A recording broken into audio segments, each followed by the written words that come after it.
Welcome back to the Saturday Night Showdown. It's time for Culture Corner now, or Multiculture Corner, and we're travelling to East London, to the Labour-run area of Ilford, where the local council removed Palestinian flags from lampposts. Now, don't...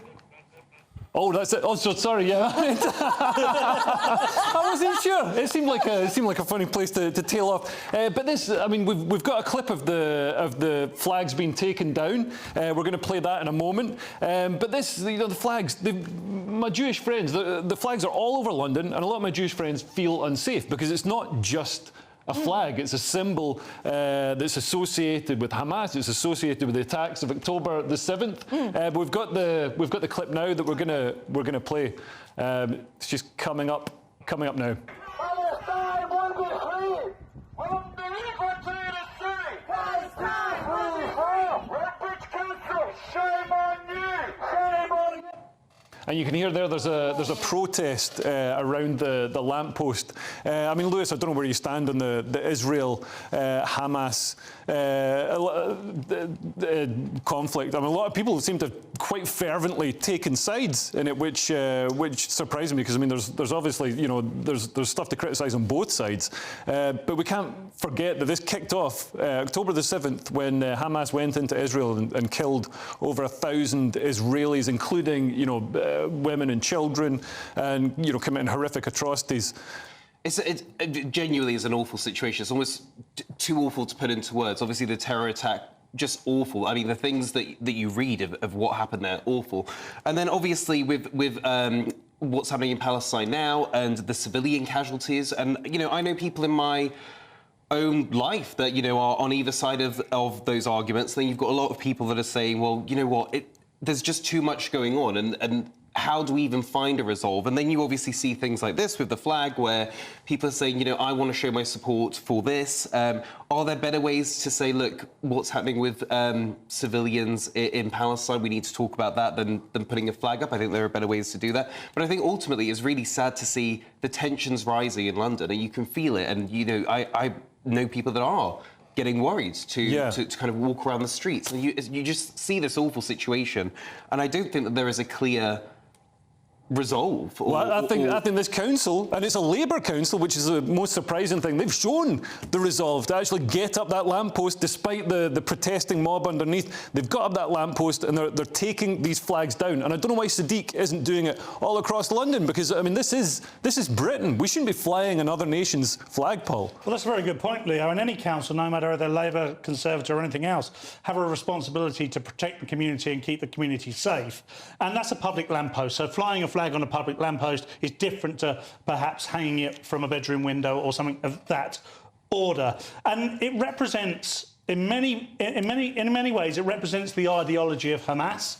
I know that we should not mix Palestine with Hamas, but in many ways it represents that. I mean, they did elect Hamas, so there's exactly a little bit of a link there. It's exactly that, Leo. And, you know, if you're going to fly that flag, it's about what that flag represents. And the culture of Hamas and some of the culture and ideology of Palestine and Hamas collectively is not compatible with the culture of the West. And, and the culture of the West is much more subdued. And I'm not trying to create two camps here. I'm just saying it's not compatible. And it's one of the issues we find with multiculturalism is that we're creating this boiling pot, whereas normally we would stand back and go, you know, let's not get too involved. Now people are literally nailing their colours to the mast, and it's causing a problem. Yeah, and also, I mean, it's covering up. They're on lampposts. They're covering up traffic cameras and all that kind of thing, which normally Sadiq Khan is very keen on, you know, making sure those cameras can see everybody and give them the maximum amount of fines.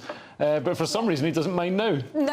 I mean, if you are going to use a flag to accidentally cover up a ULEZ camera, then can't you just use flags of all sorts of different nations, you know? I personally... Or maybe just the British flag. Maybe just the British flag. I personally feel that every time we sort of people choose to cover the country in flags to represent something, I think that's tends to be an empty gesture.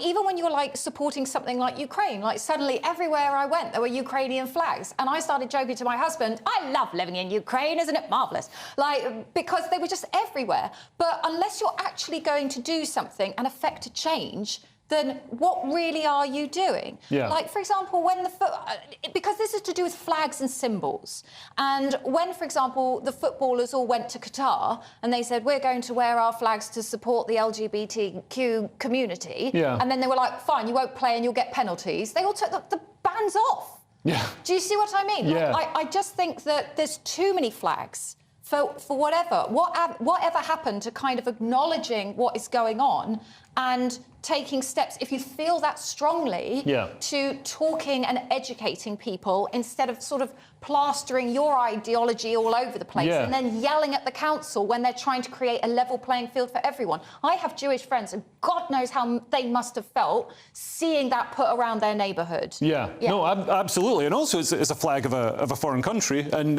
you know, when a country captures territory, the first thing they do is put a flag up on that territory, and that's what I feel like, you know, it symbolises. It's a takeover of British soil. And let's not pretend for 1 minute, or be naive about this, that there will be a percentage of people putting those flags up that are doing exactly what you're saying. They're saying this neighbourhood, this road, this house, this lamppost or whatever represents this. And it will be a problem for Jewish people in that community. In the same way as if the Star of David or the Israel flag had been flown, which we don't see, by the way, but if that was just all of a sudden put up in every street in Golders Green, for instance, then that would be intimidating, and we just don't see it.